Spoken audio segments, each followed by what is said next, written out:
Sige, kain ka lang, huwag kang mahiya. Hindi kita aagawan. Very good.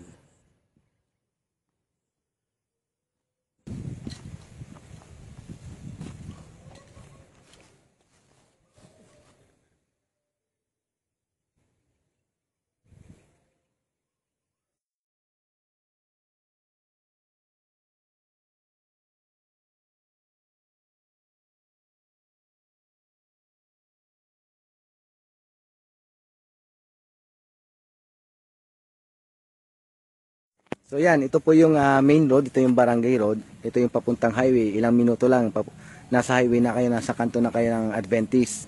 Pagkana nyo, papunta na yun ng Lutukan, 7-Eleven Sariaya Lutukan.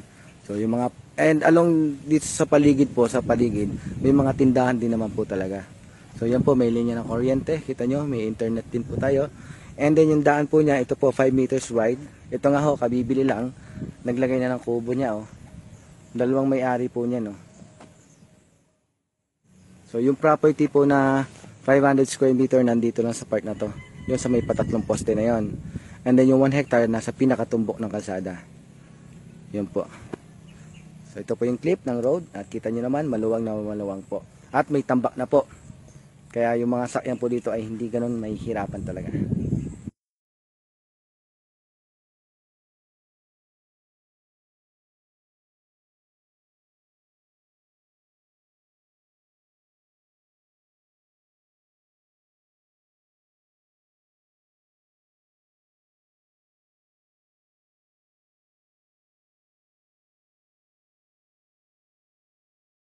Hello, good day po sa inyo lahat. Sinitan po ito at yan, ito po yung papanoorin nyo po ngayon. Ito po ay 1 hectare po na farm lot. Square po yung kanyang size. Flat na flat po yung terrain. Tabing kalsada. Yung kalsada po niya is 5 meters wide na sariling daan. Hindi po siya padaan lang, sariling daan po nila. Dikit po sa barangay road. 1.2 kilometer away from highway. Siguro mga 7 minutes drive from 7-Eleven. Or 4 to 7 minutes drive po sa National Highway doon sa may 7-Eleven ng Lutukan, Sariaya, Quezon. So tabing-tabing kalsada po. Actually tumbok po siya. Talagang pag dire-diretso ng kalsada, gate, pwede na kayong mag-gate. So mamaya papakita ko po sa inyo yung setup na yon. So sa ngayon po yan po, ito po yung lupa, nasa interior po ako ngayon. And totally flatland po siya. Yung paligid niya po ay maraming mga puno ng mga mahogany, acacia, niyog. Ayan po makikita nyo. And then yung gilid po niya, may mga bakod na po yun. And kagandahan mo to, tabi po siya ng malinis na stream o creek. So yung creek po ay may flow ng tubig. Actually yun po yung creek, mapakita ko sa inyo. So very very ideal po siya sa farming, resort. O kaya po ay tawag nito. Pwede po siyang taniman din actually kasi meron nga pong abundant na supply ng tubig dito. Malinis po yung tubig dito, bukal. Ayan po, papakita ko po sa inyo yung tubig. So nagsimula po ako mag-video sa pinakagitna. Yan pong side na yan po yung creek na. So ang mga nakapaligid po ng mga tubig, mga puno ay iba't iba, samutsari na po. Ito may nakikita ako ditong kulay pula, hindi ko sure kung ano po ito eh. Kung bignay ba siya o ano, hindi ko po sure eh. Hindi ko malapitan pero mapupula po yung parang mga bunga niya. Sa tabi po ng ilog yan. Ayan. Ganda po ng lupang ito. Actually lahat naman po ng pinipicture ko talagang pinipili ko yung magaganda. Tapos yung maayos yung papel. Ito po ay clean title. 1 hectare po ito na clean title. Ayan po. Ito po yung water source. Ito po yung creek o ilog na rin siya kung tutusin. Kaya lang ano po siya. Malumanay na daloy lang and then mababaw.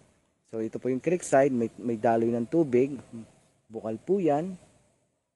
So ang kulang lang dito ay cleaning talaga. And then yan nga po, since nabanggit ko yung daan niya, kasi mostly yun ang magiging tanong, anong setup ng daan, paano yung daan, ito po yung daan. Yung pinagmulan ko po ng video, yun po ay sa gitna ako. So hindi ko na po iikutin buong gilid. Dadaanan ko na lang po across itong gitna. Papunta muna dito sa kabilang side. And mula dito sa pinakagitna. itsura niya. Nandito ako sa pinakagitna po eh. And then dito na po papunta yung daan. Against the light lang po. So dito inaalpasan lang nila yung mga baka. Yun po, ideal na ito to. Kambing. Tatanong ko kung pwede yung piggery kasi pagka ganyan, alam ko hindi po zoning tong area dito eh. Hindi po siya zoning. Pero kung piggery, kailangan po ng permit doon.